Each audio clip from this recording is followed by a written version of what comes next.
ایران کی فوجی طاقت اور میزائل صلاحیت ختم کرنے کے ٹرمپ کے دعووں کے باوجود امریکی مفادات اور اسرائیل پر ایرانی میزائلوں کی بارش جاری ہے۔ ایران نے وعدہ صادق چہارم کے تحت حملوں کی 89ویں لہر کو موسیٰ کلیم اللہ کا نام دیا ہے۔ ایرانی فوج نے درجنوں امریکی فوجیوں کو ہلاک کرنے کا دعویٰ بھی کیا ہے۔ دوسری جانب امریکہ اور اسرائیل کے بھی ایران کے مختلف شہروں میں حملے جاری ہیں۔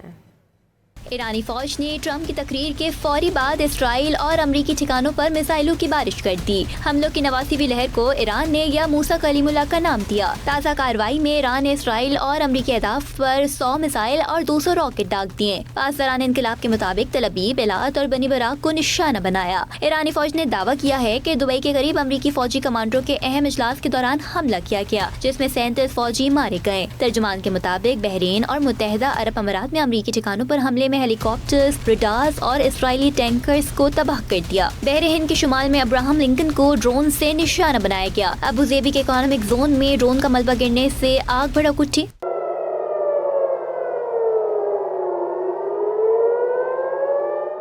ادھر اسرائیل میں ایرانی حملوں کے بعد خطرے کے سائرن بج اٹھے۔ پاسداران انقلاب کے آپریشن کے دوران ایلات، تل ابیب، بنی براق اور دیگر علاقوں میں اسرائیلی فوجی تنصیبات اور ٹھکانوں کو ہدف بنایا گیا۔ بنی براق میں اسرائیلی حملے کے بعد پانی کی لائن پھٹ پڑی۔ دوسری جانب جنگ کے 34ویں روز بھی تہران سمیت ایران کے مختلف حصوں میں امریکہ اور اسرائیلی حملے جاری رہے۔ حملوں میں مزید 4 افراد جاں بحق اور 8 افراد زخمی ہو گئے۔ ضلع لورستان میں خوفناک بمباری نے مقامی آبادی کو نشانہ بنایا۔ تبرز میں کیٹل فارم پر حملہ کیا گیا، جہاں کئی جانور ملبے تلے دب گئے۔ جزیرہ کشم میں واقع دوحہ پیئر اور بندر چار کی تجارتی بندرگاہ پر میزائل داغے گئے، جس سے ساحلی تنصیبات کو شدید نقصان پہنچا۔ دوسری جانب ایرانی میڈیا نے خارجہ تعلقات کی اسٹریٹجک کونسل کے صدر کمال خرازی کے زخمی جبکہ ان کی اہلیہ کی شہید ہونے کی تصدیق کر دی۔ علی خرازی سابق سپریم لیڈر آیت اللہ خامنئی کے مشیر بھی تھے۔